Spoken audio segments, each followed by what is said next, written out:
Welcome to this week's edition of Trading Bits and Bytes. I'm Susan Littlefield. You may have seen the headlines about China, everything that's been going on with the coronavirus.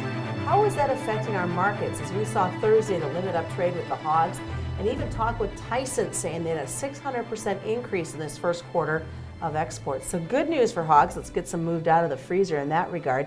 But how this all comes together and affects the grain market as well. We're going to get all the details today with Aaron Bertels with Crossroads Marketing. Let's start there. The headlines have been there. No deal with China, even though phase one is in place. But everything seems to be circling back around to coronavirus. Yeah, I think first you already had the unknowns of whether the phase one deal was really going to come to fruition and what are they buying, how much of what are they buying, when are they buying it, none of those questions being answered. And that just puts a lot of unknowns in the marketplace. Then they come out today and tell us, we are not going to try to put this into the supply demand report next week. We're not going to try to guess as to what their demand is going to be when we have, first off, the unknowns of what they're going to buy in the first place.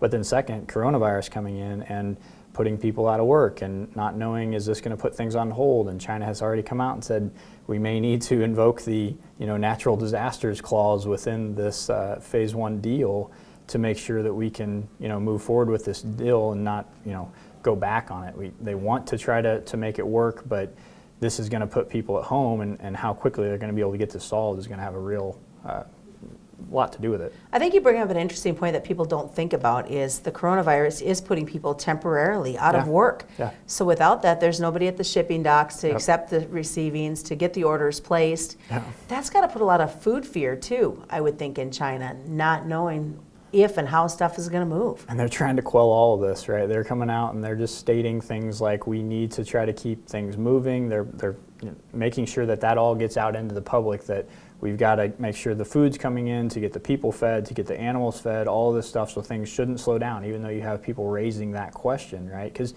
when you look at people that have stopped, like American Airlines, Delta Airlines, those places that have said we're not going to fly there right now, it's the end of February, the end of March, those time frames. So it's going to take a while, even if they get it now and there stops being new people infected today, it's going to be well over a month or two before you would ever have things function even close to normally. So it's going to be tough for them to make sure that things keep going in the manner that they normally do.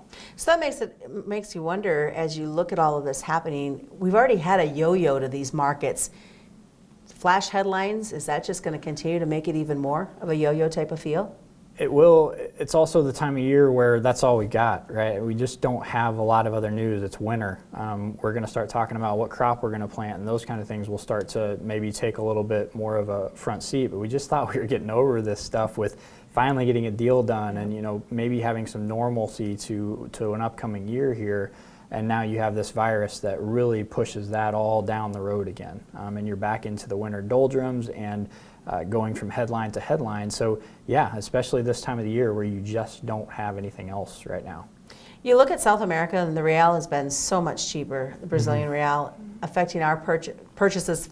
They're choosing us or them, and they're going them. Oh, absolutely. There's stuff today that they bought over 1 million metric tons of soybeans from Brazil since they came back from their New Year's holiday. So they're buying it. They need it. We know that. But this has been the argument all along from people who believe that this demand will be pushed down the road, is this is not the normal time that they buy from us, and especially not if it's not the right market conditions, right? So it may be later that they start buying from us, and especially if it's not cheaper. Pulling the China factor out of supply demand, can we see any excitement in next week's report? I think it's going to be tough with that coming out. It's just not a report that you typically see a lot of movement on anyway. It's just not a time frame that you see a lot of things changing, and with that coming out, that could have been a big deal because you could have seen the carryout really move in a lot of different directions based upon what they thought was going to happen there. But with them saying that's not going to be in there, it's going to be tough. And of course, before you know it, the prospective planning report, it's already a little over a month and a half away. Yeah, we're not very far away from that stuff happening, but you have a lot of stuff that farmers are going to have to decide between now and well before then, right? We got basis contracts coming up for the March timeframe by the end of this month that they're going to have to decide whether they want to roll, price. Basis is really good right now. Cash prices and futures just haven't done a whole lot though.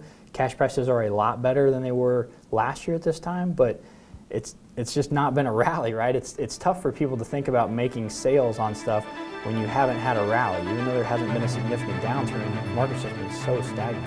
A lot of information to gathered before the end of March in that report, and obviously hitting the planters in the field. Yes. All right, thanks so much. Aaron Bertels has been joining us, and that's this week's version of Trading Bits and Bytes. I'm Susan Littlefield.